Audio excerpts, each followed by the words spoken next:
O'Reilly. I am Professor of Comparative Employment Relations at Sussex University, and I'm really grateful to be invited to the Chamber of Commerce to talk about what new digital skills are required.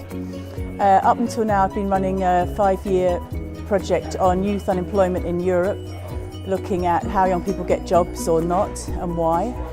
We've just finished editing a new book on work in the digital age, looking at what the big issues are around the digital transformation of work and how countries compare. So that will be published in June.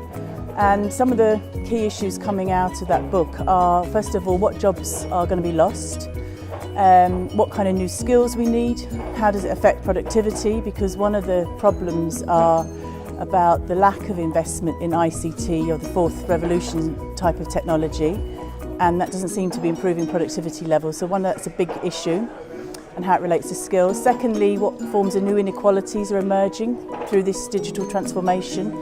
And lastly, what types of new regulations we need as we see growing levels of self-employment, and what entitlement people have to pensions or other types of benefits to support them through what sometimes quite precarious jobs. So the new book talks about all of those.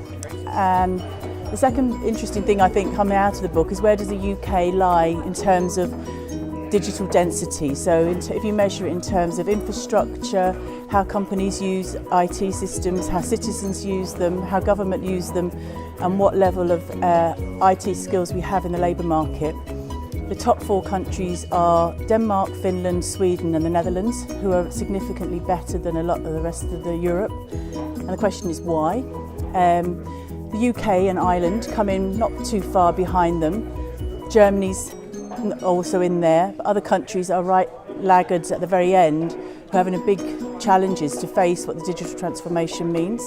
So it's really looking at what the relationship is between different countries, as well as what's happening at local level between what skills needs are in specific local labour markets. I'm Catherine Parkinson, and I run my own HR consultancy called Goldfinch and Associates. So I've been speaking at the recent big debate about the future of the world of work and the future skills. I advise high growth organisations on their people strategy, and so some of the points that I think are relevant for the future vision is to make sure that organisations are changing and evolving in respect to what employees want. So employees will more frequently require regular feedback, so an annual performance appraisal process, for example, may not be relevant. And so what they need to think about is, how can they adapt the way that they respond to the changing needs of employees, or millennials in particular as well. I think there's also a need for organisations to think differently about where they go for their talent. So the university fees are going to be prohibitive in the future, in terms of not everyone is going to be able to afford to go to university or higher education. And so actually, can you start to think about where you find your talent? So is that from within schools, and how you would go direct to school leavers?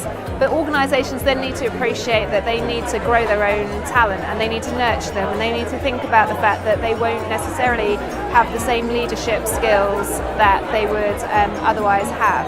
I think the other thing is, with regards to the apprenticeship levy, that unfortunately I've worked for many large organisations, having spent 12 years at American Express, and the apprenticeship levy isn't fit for purpose. I have yet to be able to work with an organisation that can implement it in a way that it actually tackles youth unemployment, which is obviously part of the legislation and the intention behind its implementation.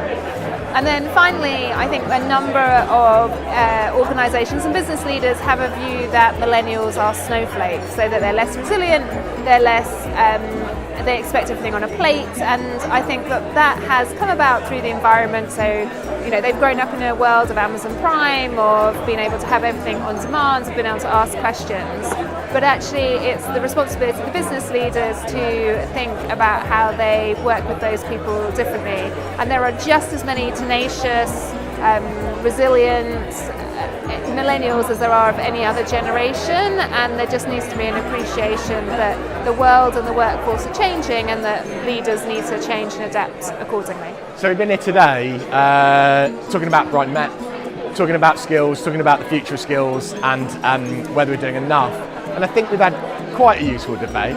I think my take on it is that I'm clear about what some of the issues are, not clear about what some of the solutions are. There's a lot of complexity in this space, there's no easy answers. But for me, it's about what we're trying to do. What are our aims in terms of what we want the city to be able to achieve by 2030? And for me, that purpose is twin track. It's about ensuring that we have genuine social mobility so that young people, adults can access opportunities that they wouldn't. My college is all about that, about providing those opportunities.